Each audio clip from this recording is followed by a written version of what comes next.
एक कृष्ण। तो आप सभी भक्तों का हार्दिक स्वागत है आज के श्री राम कथा में। तो आज हम लोग चर्चा कर रहे हैं श्री वाल्मीकि रामायण के पहले स्कंद, जिसका नाम है बालकांड। श्लोक संख्या, पहले अध्याय की श्लोक संख्या 86 तक चर्चा कर लिया था। ये contents of the Ramayana summarized, संपूर्ण रामायण का समरी फॉर्म, सार रूप में प्रस्तुत कर रहे हैं नारद मुनि। जिसके 86 नंबर श्लोक तक ने चर्चा किया था। पुनराख्यायिकाम जल्पन सुग्रीव सहितस्तदा पुष्पकम तत् समारुह्य नंदिग्राम जयौ तदा।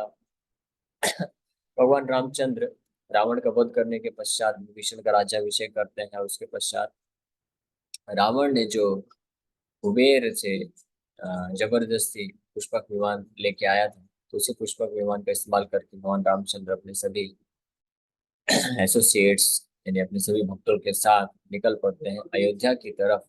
लेकिन अयोध्या के पूर्व नंदीग्राम जाने का उद्देश्य बनाते हैं, और उसके भी पूर्व कुछ दूर ही पहले भरद्वाज ऋषि के आश्रम में रुकते हैं एक दिन के लिए। वहां से भगवान राम हनुमान को भेजते हैं नंदीग्राम, और ये सूचना देने के लिए भरत महाराज को। और उसके पश्चात अगले दिन भगवान रामचंद्र भी निकल पड़ते हैं नंदीग्राम के लिए। यहाँ तक हमने कल चर्चा किया था। और वहां पहुंच के भगवान राम, ये भी श्लोक थोड़ा सा पढ़ा था मैं, इसको और विस्तार से चर्चा करें। नंदीग्रामे जटां हित्वा भ्रातृभिः सहितो वनगा रामः सीतामनुप्राप्य राज्यं पुनरवाप्तवान्। नंदीग्राम में पहुंच करके भगवान अपने वनवास के वेश को त्याग देते हैं। ये भी हमने कल चर्चा कर लिया। और राज्य राज्य के वेश को धारण करते हैं। तत्पश्चात फिर अयोध्या जाकर के भरत महाराज और वशिष्ठ मुनि भगवान रामचंद्र का राज्याभिषेक करते हैं राज सिंहासन में बैठा। इसके पश्चात आज का श्लोक है। प्रहृष्ट मुदितो लोकस्तुष्टः पुष्टः सुधार्मिकः निरामयो ह्यरुगश्च दुर्भिक्षा भयवर्जिता। The people became exceptionally delighted and happy.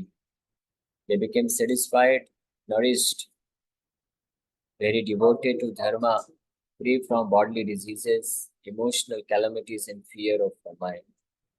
ये वर्णन किया जा रहा है कि पुनः भगवान रामचंद्र को अयोध्या में राजा के रूप में प्राप्त करके जो अयोध्या वासी थे, तो प्रहृष्ट मुदितो, प्रहृष्ट मतलब होता है एक्सेप्शनली डिलाइटेड एंड हैप्पी। प्रहृष्ट, हृष्ट मतलब खुश, आनंदित, और एक तरह से चमत्कृत महसूस किए। अपरा मतलब प्रकृष्ट रूपेण यानी पूर्ण रूप से बड़े दिव्य आनंद को प्राप्त किए लोकस। और साथ ही साथ में तुष्ट पुष्ट, तो संतुष्ट भी हुए और अपने आप को पुष्ट भी समझने लगे। पुष्ट मतलब नरिष्ट यानी पोषण, ऐसा फील किए कि अब हमारा पोषण, जिस प्रकार से कोई व्यक्ति बहुत ही अच्छा सुंदर एक फास्टिंग करने के पश्चात, जैसे जो भक्त लोग, अभी पांडव निर्जला एकादशी आएगी 2 महीने पश्चात, तो पांडव निर्जला एकादशी के दिन पूरा दिन निर्जला फास्टिंग करते हैं। फिर अगले दिन बहुत ही एक्सेप्शनल फूड सामने अगर रख दिया जाए, प्रसाद भगवान का 10-12 आइटम, पनीर की सब्जी और अलग अलग प्रकार के स्वीट आइटम, तो उसको देख के ही प्रहृष्ट मुदित हो जाएगा, पूर्ण रूप से आनंदित हो जाएगा। और साथ में तुष्ट यानी संतुष्टि को महसूस करेगा, वाह भी अच्छा खाने को मिलेगा। और साथ में पुष्ट पुष्ट हो जाएगा, क्योंकि जैसे प्रसाद एक एक निवाला खाते खाते शरीर को नरिशमेंट मिलेगा, पोषण मिलेगा, शक्ति को प्राप्त करेगा। उसी प्रकार से अयोध्या वासियों के लिए उसी प्रकार से था कि 14 वर्षों से वो निर्जला कर रहे हैं एक तरह से, जैसे, और पूरी तरह से सब निराश थे, दुखी थे, शोक में थे, चिंता में थे, कमजोर पड़ चुके थे। कई लोग तो खाना पीना भी छोड़ दिए थे, या बस नाम मात्र के लिए कुछ खाते थे, ऐसी स्थिति हो गई थी। जैसे भगवान रामचंद्र आए वापस, उनका राज्याभिषेक हुआ, उनको पूरी तरह से आनंदित हो गए और संतुष्टि को प्राप्त किए। और ऐसा महसूस हुआ कि अब पुष्टि भी उनको मिल गई, शरीर में शक्ति, शरीर मन बुद्धि में शक्ति भी प्राप्त हो गई। इस प्रकार से यहाँ पे नारद मुनि बहुत सुंदर तरीके से वर्णन कर रहे हैं अयोध्या वासी तुष्टि पुष्टि और हृष्टि हृष्ट मन ये सब प्राप्त करते हैं। सुधार्मिका, सुधार्मिका वेरी डिवोटेड टू धर्म, जो कि सुधार्मिक थे सब अयोध्या वासी। निरामय ही अरोगस्या दुर्भिक्षा भय वर्जिता, साथ ही साथ में निरामय ही, they became satisfied nourished very devoted to dharma, free from bodily disease, निरामय, निरामय मतलब हर प्रकार के शारीरिक व्याधियों से मुक्त हो गए। और आरोगस्या, जितने भी प्रकार के कैलामिटीज हैं, आपदाएं हैं, और दुर्भिक्षा भय, ये सबसे मुक्त हो गए। भगवान राम के आने से अयोध्या वापस से असली राम राज्य जिसको बोलते हैं, यानी हर प्रकार के जो आपदाएं नष्ट हो गई। इस प्रकार का वर्णन यहाँ पे नारद मुनि कर रहे हैं। जस्ट प्रवेश करने मात्र से और भगवान रामचंद्र सीताराम को राजा और रानी के रूप प्राप्त करके अयोध्या वासियों के लक्षण बताए जा रहे हैं। Valmiki now shows the abundant advantages gained by the people due to Rama's coronation as the king. He wants to point out that the happiness they experienced by seeing Rama's coronation cannot be described. या दूसरे शब्दों में वर्णन कर रहे हैं कि जिस प्रकार के आनंद या दिव्य स्थिति थी अयोध्या वासियों को भगवान राम को राज्याभिषेक राज्य के रूप में देकर के, उसको पूरी तरह से समझाया नहीं जा सकता है, लेकिन कुछ शब्दों में कुछ चीजों को वर्णन करके, जैसे प्ररिष्ट मुदिता लोकस तुष्ट पुष्ट सुधार्मिक निरामय आरोगस दुर्भिक्ष भय वर्जिता, कुछ चीजों का वर्णन करके प्रयास किया जा रहा है। The pupil became exceptionally delighted. Exceptionally delighted मतलब their ears stood on end and they were happy in their hearts. तो प्रविष्ट का मतलब बताया जा रहा है, प्रविष्ट मुदित मतलब कि लोग इतने ज्यादा आनंदित हो गए, चमत्कृत महसूस किए भगवान राम को राजा के रूप में देख करके, उस अवस्था में उनके रोंगटे खड़े हो गए उस खुशी के मारे, और वो हृदय में भी अत्यंत गदगद हृदय के रूप। ये बहुत ही एक्सेप्शनल चीजें हैं, हम इसको एक्सपीरियंस नहीं कर सकते इस भौतिक जगत। जब कोई भगवान राम जैसे कोई मिलेंगे तो ही उनके जैसे कोई मिलेगा नहीं। इस संसार में कोई कितना भी अच्छा कोई हमको नेता मिल जाए, प्रधानमंत्री बन जाए, तो बहुत ही कितना भी धार्मिक ही क्यों ना हो, इस प्रकार की जो इस प्रकार का आनंद नहीं महसूस कर सकता कोई।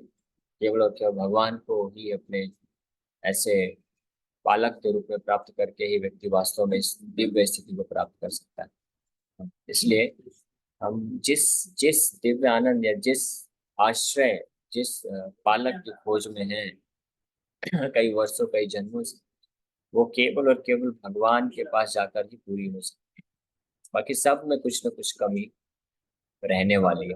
कोई कितना भी अच्छा या धार्मिक और व्यक्ति क्यों ना हो, केवल और केवल जब हम भगवान को अपने पालक के रूप में, अपने राजा के रूप में प्राप्त करेंगे, तब इस प्रकार के लक्षण एक्सेप्शनल रूप में प्रविष्ट में प्राप्त किया जा सकता है। इस श्लोक से नारद मुनि ये शिक्षा भी हमको प्रदान कर रहे हैं अयोध्या वासियों की स्थिति को वर्णन करते हुए, कि अगर हम भी अयोध्या वासियों जैसी उस स्थिति को प्राप्त करना चाहते हैं, एक्सेप्शनली हैप्पी, यानी बहुत ही अच्छे एक्स्ट्रॉर्डनरी, यानी असाधारण रूप से दिव्य आनंद को और संतुष्टि को और पोषण को, पुष्टि मतलब पोषण को, और समाज में धार्मिकता को प्राप्त करना चाहते हैं, निरामय मतलब हर प्रकार के रोग व्याधियों से मुक्त, और दुर्भिक्षा भय वर्जिता, यानी ये जो सूखा है, महामारी है और शोक है, डर है, इससे मुक्ति चाहते हैं, तो केवल और केवल वो संभव है जब भगवान को हम अपने हृदय में स्वीकार करते हैं, अपने जीवन में स्वीकार करते हैं अपने असली पालक या सुरक्षक रक्षक के रूप, तभी ये संभव हो सकता है। They became satisfied because they were happy to have attained everything desirable. That is, they had attained what they had hankered for so long. इसलिए वो बहुत इस प्रकार से पूर्ण रूप से संतुष्ट हो गए, क्योंकि उनको वो चीज मिल गया जिसकी इच्छा वो कई वर्षों से कर रहे थे। यहाँ पे तो 14 वर्षों से वो प्रतीक्षा कर रहे थे, लेकिन हर जीवात्मा के लिए जिस चीज की, जिस वस्तु की, या जिस सुख की, आनंद की, या जिस सुरक्षा की, जिस आश्रय की हम खोज जन्म जन्मांतर से कर रहे हैं, जिस प्रेम का हम जो खोज है जन्म जन्मांतरों से कर रहे हैं, वो पूरा हो सकता है केवल और केवल भगवान के को अपने ऐसे प्रेमी या रक्षक, पालक, मालिक के रूप में प्राप्त करके। तो रामायण के दूसरे स्कंद के दूसरे अध्याय के 22वें श्लोक में वर्णन है, अयोध्यावासी वर्णन करते हैं। इच्छामहि महाबाहु रघुवीरम महाबलम गजेन महता जानतं रामं छत्रावृताननम्। We want to see Rama, whose arms are mighty, who is the hero of the Raghus, who possesses great strength, and whose face is shaped like an umbrella, proceeding with proceeding on a great elephant. तो दूसरे स्कंद में जो अयोध्या कांड है, इसमें अयोध्यावासी अपना इच्छा प्रकट करते हुए ये बोल रहे हैं कि हम उन भगवान रामचंद्र को दर्शन करने के लिए, उनको राजा के रूप में प्राप्त करने के लिए अत्यंत लालायित, जो बहुत ही शक्तिशाली इनके हाथ हैं, आर्म्स हैं, और जो कि रघु के हीरो हैं, नायक है, रघुनायक, रघुपति हैं, और जो बड़ी विशाल शक्ति को धारण करते हैं, जिनका चेहरा, जिनका फेस है, चेहरा है, अत्यंत सुंदर है, छाते के समान, और जो कि विशाल हाथी पे सवार होकर चलने वाले हैं, प्रोसेशन राजा बनकर। इस रूप में वो भगवान रामचंद्र का दर्शन प्राप्त करने के लिए लालायित रहते हैं।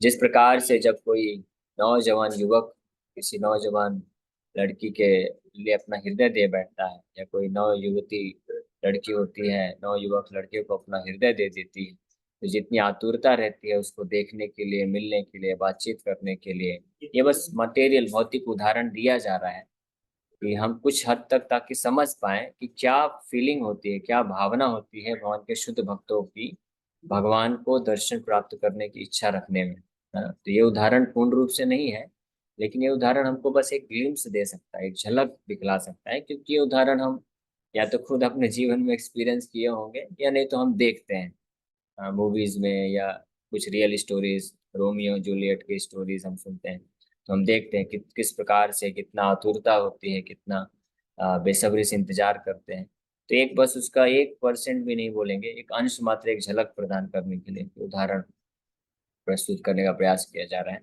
और ये हमारे रूप गोस्वामी ये वर्णन करते हैं कि जिस प्रकार से एक नवयुवती स्त्री अपने जो पैरामोर होता है, किसी को अपना हृदय दे देती है, तो उससे उससे मिलने के लिए जिस प्रकार से जितना ईगर, तत्पर होती है, इच्छा करती है, उसी प्रकार से भगवान का भक्त, शुद्ध भक्त होता है।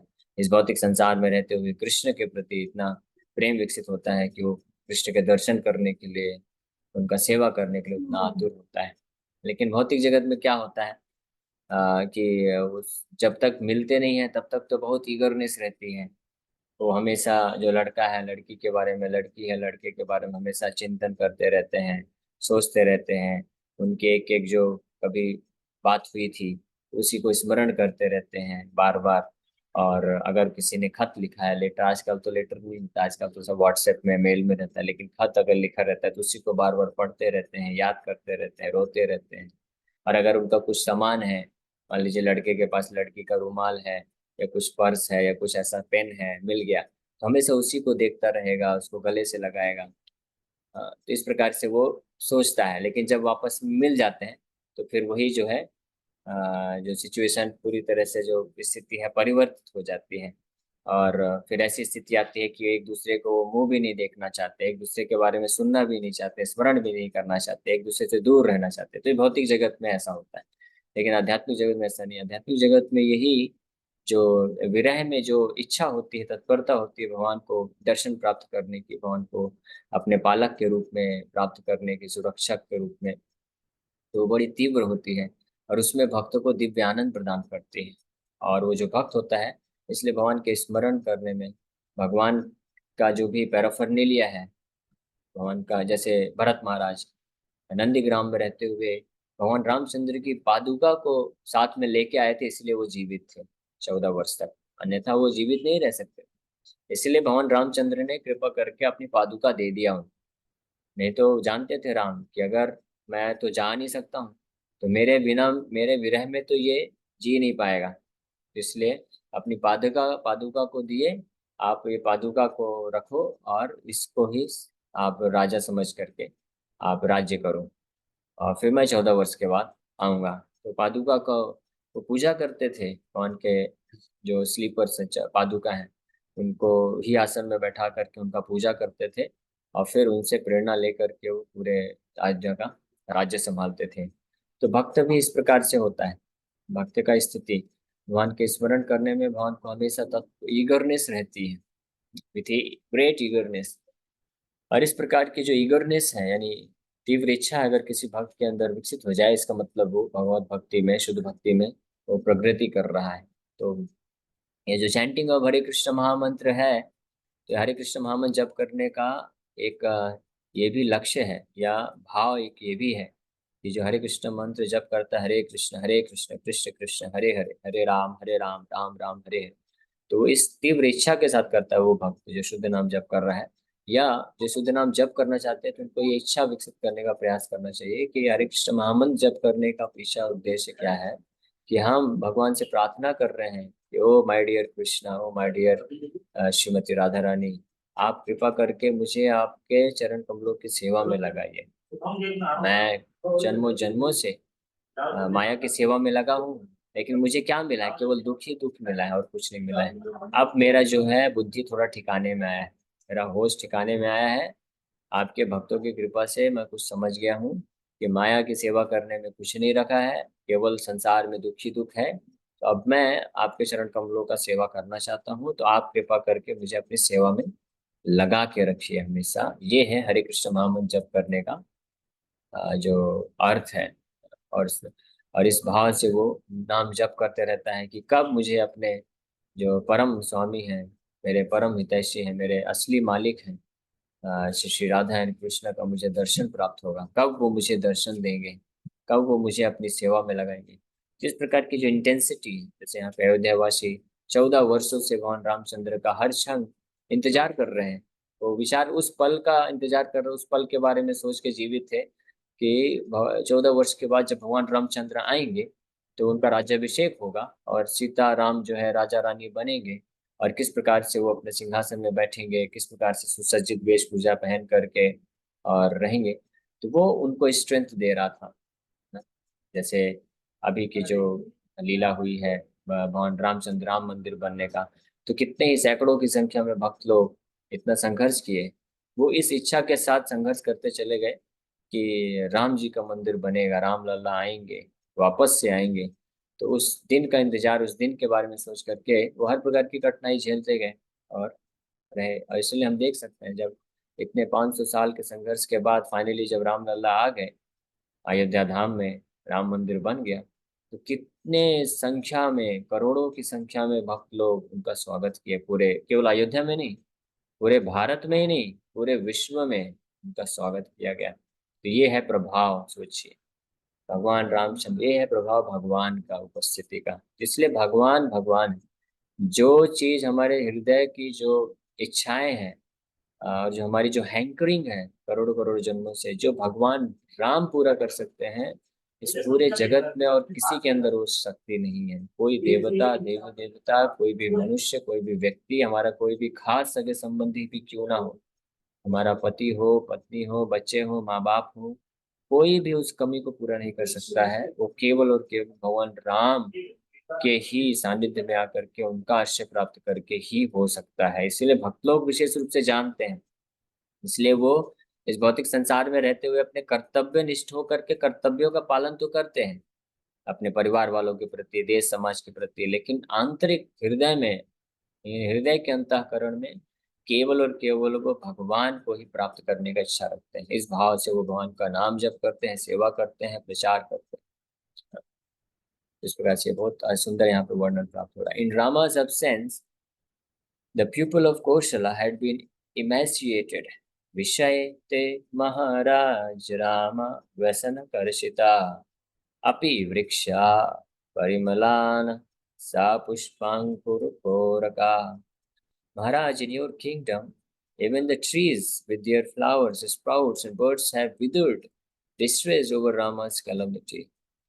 भगवान रामचंद्र के वन में जाने पर न केवल अयोध्यावासी बल्कि अयोध्या के पुष्प, फूल, पौधे, वृक्ष सब सूख गए थे शोक में आने के कारण। ये है प्रभाव। और वही भगवान रामचंद्र के वापस आने में ये सब के सब खिलखिला के उठ गए। सारे पशु पक्षी, पेड़ पौधे, पुष्प, फ्लावर सब हरियाली हो गई। तो ये है प्रभाव भगवान के राम के उपस्थिति का। But now they had given up that condition and were nourished by his presence.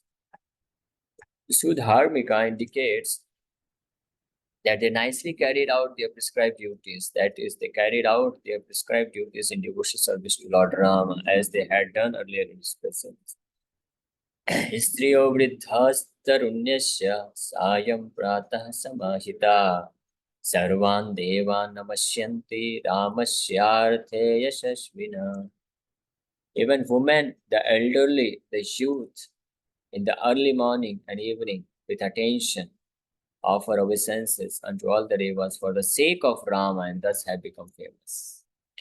ये भी वो कितनी अच्छी बात है। सुधार्मिका यहाँ पे जो शब्द आया है, भगवान राम के वापस आने से सब अयोध्यावासी सुधार्मिक हो गए हैं। सुधार्मिक मतलब कि राम के आने से इतने प्रसन्नचित हैं, हृदय में इतना आतुरता है भगवान राम का सेवा करने के लिए कि अपनी हर प्रकार के अपने कर्तव्यों को भगवान राम के योजना से जो जिस स्थिति में था, कोई ब्राह्मण है, क्षत्रिय है, वैश्य, शूद्र है, ब्रह्मचारी, वानप्रस्थ, गृहस्थ, संन्यास, किसी भी आश्रम में, किसी भी वर्ण में, सब अपने अपने स्थित होकर के अपने कर्तव्य का निर्वहन बड़े ठीक प्रकार से करने लग गए भगवान राम की सेवा के हेतु।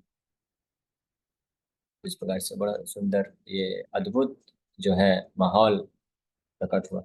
This is the perfection of personal service unto the Supreme Personality of Godhead due to their joyful love for Him. ये है परम सिद्धि। भगवान का व्यक्तिगत रूप से जो सेवा करते हैं वो इस स्थिति को प्राप्त करते हैं। The fact that the pupil experienced freedom from bodily diseases, emotional calamities, and fear of famine indicates that when they had been without Sita and Ram, they experienced bodily diseases and so on. But now that Sita and Ram are back, they no longer experienced bodily diseases and so on. This indicates that the pupil did not experience any obstacles to their services and to Sita Ram. On the other hand, they did not even fear the coming forth of famine, for they were prosperous with all ingredients required to serve Lord Ram. तो आखिरी चीज यहाँ पे वर्णन कर रहे हैं कि इस श्लोक में जो आया है अंत में कि निरामयो ही अरोगस्या दुर्भिक्षा भयवर्जितः, कि हर प्रकार के दुख, व्याधि और रोग और सूखा, महामारी इस सब से मुक्त हो गए।